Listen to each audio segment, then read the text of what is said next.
I'm an orthopedic surgeon, been practicing for 20 years, specializing in sports medicine, shoulders, knees, hips, and joint replacements.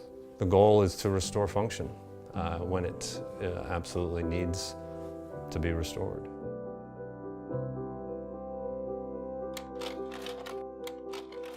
I went to medical school and did a residency in family medicine, practiced for 12 years. The coaches at CrossFit New England taught me eat meat, vegetables, nuts and seeds, eggs, fruit, and water. We followed a diet to avoid bread, rice, pasta, potato, corn, beans, dairy, anything with sugar, any artificial flavors, coloring, sweeteners. And I found myself saying that 20 times a day. I was telling all my patients, and some of them came in with things like hypertension, diabetes, heart disease. Some of them came in with depression, joint aches, Crohn's disease. I mean, it was amazing to me how much that diet came into my mind with almost any diagnosis or complaint that people had. So there was a time when I was literally on the floor in the exam room showing people how to do burpees, how to do push-ups, how to do air squats, and I would take out my little notepad and I would write down workouts for them. And eventually it occurred to me that this is probably not the way I can make the greatest impact.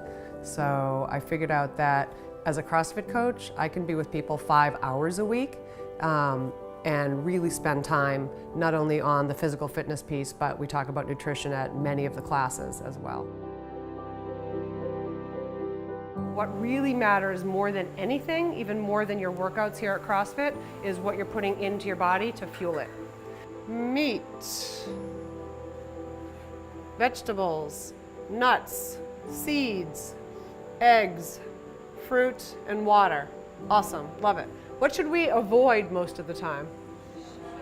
Love that! Where did you guys hear that before? Avoid sugar. What else?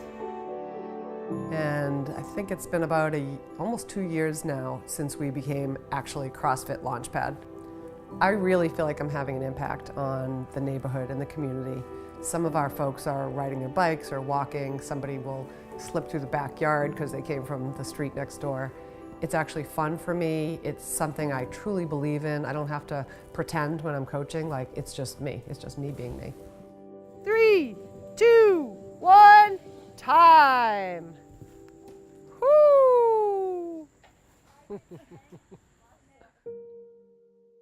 I think our jobs are similar in that we're both trying to help people feel better and get healthy.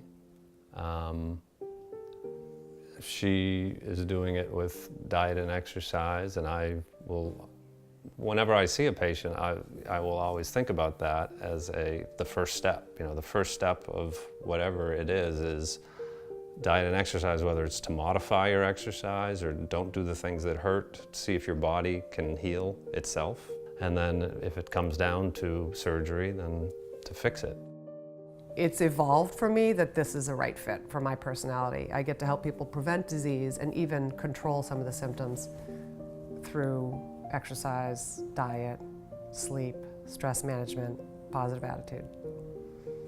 I'm still doing family medicine, but it's much more preventive. And of course, I no longer prescribe medication. So I still get to help people be the best that they can be. One member gave up sugar, lost 10 pounds, and she was already thin. We have people with rheumatoid arthritis who no longer need their medication. And the really interesting thing is, then they sort of went back off the diet and the symptoms came back. So that's really telling. A cure is when the person no longer has any evidence of disease. Gone. Don't meet criteria by lab work, symptoms, MRI, CT, whatever it is. I am curing people in my garage of some of their diagnoses and some of the symptoms, and it's pretty amazing.